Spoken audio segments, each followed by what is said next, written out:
Bueno, como las alergias están avanzando en el mundo, se lo atribuyen al cambio medioambiental, a la manipulación genética de los alimentos, a muchas cosas se le atribuyen. En vista de eso, tenemos que cuidarnos en salud. Yo creo que la campaña suya de que cada clínica, cada hospital debe tener adrenalina ahí, visible para cuando se presente en algunos casos la adrenalina es lo que va, como primero ella bien dijo, como doctora al fin. Pero también con las comidas, porque parece es con la comida, lo que vi en el documental anoche, hay mucha también publicidad falsa y engañosa, mucha gente en un restaurante, muchas personas inescrupulosas, te ofrecen una cosa como el señor que le ofrecieron almendra y le pusieron maní y el señor se murió. Fíjate, es muy importante en el tema de alergia alimentaria, es muy importante el conocer en que la alergia a alimentos va a depender de las regiones, porque va a depender de los hábitos alimenticios de cada población. Por ejemplo, en Estados Unidos tienen un serio problema con el maní, porque aparte de que es un alimento de alta calidad alergénica, está dentro de los 8 alimentos más alergénicos de todos. Aparte de eso, los hábitos de nutrición de la población norteamericana hacen que, como es nutritivo el maní, desde que el chiquito empieza a masticar, le dan sándwiches de mantequilla de maní con mermelada, por ejemplo. Entonces sensibilizan al niño desde el principio, con un alergeno altamente potente. Por ejemplo, si el plátano fuera alergénico, ese problema nosotros estuviéramos teniendo aquí con el plátano. Pues todo el mundo come plátano, pero el plátano no lo es, afortunadamente. Entonces, hay que conocer también, hay 8 alimentos que dentro de los 180 alimentos reportados en la literatura médica capaces de producir reacción alérgica, aunque cualquier alimento pudiera en algún paciente producir cualquier reacción, hay 8 que son los más frecuentemente productores de alergia, que son leche, soya, trigo, maní, crustáceos, pescado.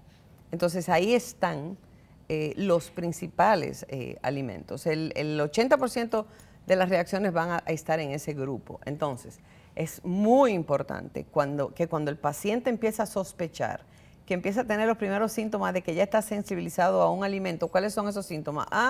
Yo me como un camarón y me pico un poquito los labios, me pico un poquito el cielo de la boca, me pico un poquito de la garganta, pero son tan buenos que yo me lo quito o con el mito dominicano de tomarme un poquito de leche, o yo me tomo un antialérgico y se me pasa. Yo tengo muchos pacientes que conociendo que ya están sensibilizados, se toma un antialérgico antes de una cena, pero eso no va a impedir que la reacción se produzca finalmente.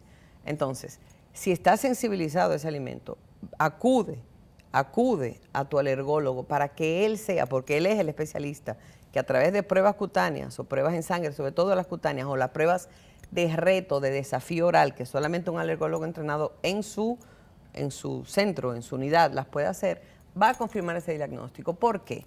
Porque en primer lugar eso es muy común. Nosotros también observamos cómo ya en países desarrollados existen en los restaurantes menú para alérgicos, o ya el personal de los restaurantes pregunta si hay alguien alérgico en la mesa. Ya aquí hay un par de restaurantes que lo están empezando a hacer, afortunadamente. Entonces, en el caso de este paciente que usted refiere, era un paciente alérgico a maní, le dan almendra y él hace, al contrario. Él pidió almendra y le dieron maní. Y le dieron maní. De todas maneras hacen reacción cruzada y pudo haberse dado una reacción cruzada ahí, pero la alergia a maní produce anafilaxia y el paciente puede morir incluso en el mismo restaurante, como de hecho ha sucedido. Entonces, el conocimiento de la alergia alimentaria y de la reacción alérgica con todas sus manifestaciones es sumamente importante, y el conocimiento de fuentes confiables, de fuentes seguras para evitar las malas informaciones y evitar que esto suceda igual también en las escuelas. En las escuelas los niños alérgicos deben de llegar a su escuela con un plan de acción que el alergólogo le proporcione para que en caso de cualquier respuesta alérgica que haga en la escuela, el niño ya tenga su adrenalina y el plan de acción para que la enfermería o el profesor o el personal responsable de la salud de los niños en la escuela sepa qué hacer. Y el niño debe de portar en su mochila, por ejemplo, los medicamentos que necesita para, en caso de una reacción accidental, porque compartió la lochera o porque un amiguito le brindó comida o porque hay un cumpleaños, tenga él y porte él los medicamentos que necesita. Igual con los pacientes asmáticos. Si sabes que tu paciente es asmático, también tienes que tener un plan de acción para tu asma. Los medicamentos de control, los medicamentos de rescate, si el niño o el paciente hace respuesta a broncoespasmo por ejercicio, saber que hay medicamentos que se aplican 1 hora o 15 minutos antes del ejercicio y va a prevenir el broncoespasmo por ejercicio, y así sucesivamente. Las alergias es un campo donde hay mucho que conversar, mucho que aprender y mucho que prevenir. Sí, doctora, hemos hablado fundamentalmente de las alergias alimentarias, pero hay otras razones de la alergia, o sea, el medio ambiente, en el campo una picada de mosquito, una hoja, una urticaria de contacto por una planta urticariante se llama. Sí. Sí. Que no son todas, pero hay. Sí, la hay. Pringamosa. La pringamosa, el guao. Yo me conozco más los nombres en latín, pero el pueblo conoce más todas esas plantas que sí pueden producir reacción urticariante. Al contacto hay una reacción importante que se puede producir en el acto, exactamente. La reacción a picaduras de himenópteros, o sea, de insectos, que afortunadamente en Santo Domingo no son tan dramáticas ni tan frecuentes como lo son en países desarrollados. Y sí, hay las picaduras a mosquitos. Aquí nosotros sí tenemos mucho prurigo por insectos, que son las reacciones locales que se dan tras la picadura de mosquitos, de hormiguitas, de malles, de jejenes, y que realmente marcan mucho la piel de los niños. Pero eso marca, pero no necesariamente producen lo que producen las alimentarias. No, y los medicamentos. Y los medicamentos, porque es el tipo de reactividad. La reactividad alérgica clásica va a ser mediada por IgE y es el tipo de hipersensibilidad inmediata realmente alérgica. Es la que pone en peligro la vida porque el desenlace puede ser muy rápido y puede ser muy dramático. ¿Cómo uno puede determinar las alergias? ¿Hay pruebas? Sí, lo primero es se acude al alergólogo y lo primero la herramienta más importante que tiene el alergólogo son primero la historia clínica exhaustiva, sentarse a escuchar todo. A mí me encanta la historia clínica, me encanta. Yo dedico mucho tiempo en la historia clínica y cuando me doy cuenta que el paciente tiene algo que decir y no me lo sabe decir, yo busco eso hasta que me lo entregue ese dato, porque siempre es muy importante. Una vez se hace esa excelente y exhaustiva historia clínica, el alergólogo decide si el paciente amerita o no la realización de pruebas cutáneas diagnósticas. Eso generalmente se hace en los casos de rinitis alérgica, conjuntivitis alérgica, asma bronquial o alergia a alimentos. Una vez se hacen esas pruebas, la piel responde y la piel nos dice a qué el paciente está sensibilizado. Una vez sabemos y conocemos, en el caso de los alimentos, cuáles son las pruebas cutáneas que tienen relación con lo que el paciente nos está diciendo, esos alimentos hay que eliminarlos de la dieta. No hay vacuna ni inmunoterapia para los alimentos. En el caso de que el paciente tenga rinoconjuntivitis o asma bronquial, entonces los alergenos que detectemos, que en ese caso van a ser aeroalergenos, polvo, ácaros de polvo, pólenes de gramíneas, epitelio de animales, gato, perro, hongos de humedad.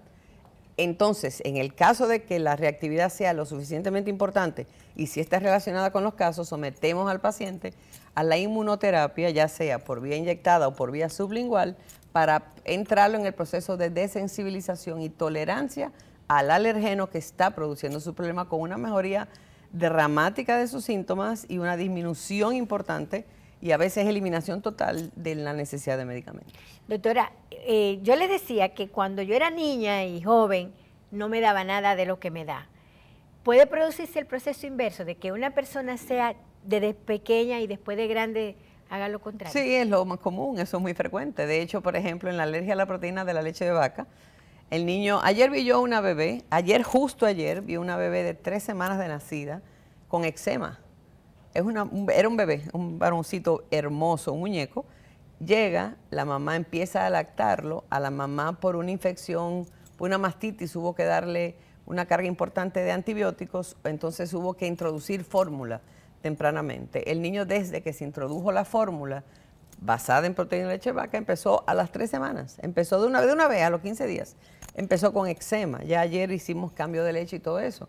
Ahora bien, y es un ejemplo bueno, la proteína de la leche de vaca, la alergia a la proteína de leche de vaca, a medida que pasa el tiempo, en los casos de proteína de leche de vaca, el pacientito va creciendo y va dejando la alergia a la proteína de leche de vaca atrás si no es un caso muy severo. Y ya hay cortes de edad a los 5, 8 y 12 años donde el paciente ya la va dejando y solamente queda, es interesante, de todos los pacientes que debutan en la infancia con alergia a alimentos, solamente un 2 a 3% permanece siendo alérgico permanente a alimentos en la adultez. Mi hija pasó eso. A los 5 años, ella tomaba leche de cabra. A los 5 años ya helado, bizcocho y lo toleró. Y lo toleró. Sí, esa es la progresión natural. Qué bueno que sea así, no ahora que yo puedo. Pero lo importante es llegar al diagnóstico temprano con las herramientas adecuadas, el profesional calificado y la información correcta. No irse a buscadores, a Dr. Google, a buscar informadores incorrectos que nos dan información incorrecta, muy alarmista y no basada en evidencia, que es como la medicina moderna se maneja ahora. Doctora, muchísimas gracias, porque Un me está placer. haciendo más señal que un tráfico a la 27, pero aprendimos muchas cosas hoy con la doctora Latorre. Y una de ellas es que los hospitales, clínicas, deben tener de emergencia adrenalina, porque hay un estudio que ella hizo, y un 8%. No, hay un estudio que es un registro de la Sociedad Latinoamericana de Alergia y Comité de Anafilaxia, donde en Santo Domingo apenas no llegamos ni al 20% de aplicación de adrenalina en las emergencias. Entonces ya lo sabe el Ministerio de Salud Pública, tener adrenalina de emergencia y todas las clínicas, eso es casi una obligación, porque es una forma de evitar que alguien se muera por una alergia. En las escuelas y los restaurantes también. Así es. Bueno, pues gracias, doctora, por estar con nosotros. Gracias placer. a ustedes. Lo dejo con Anabel. Ella va a tener hoy en Consumo Sabor filete de masa de cerdo con salsa de guayaba y jengibre. Que la aproveche. Nos vemos el martes aquí.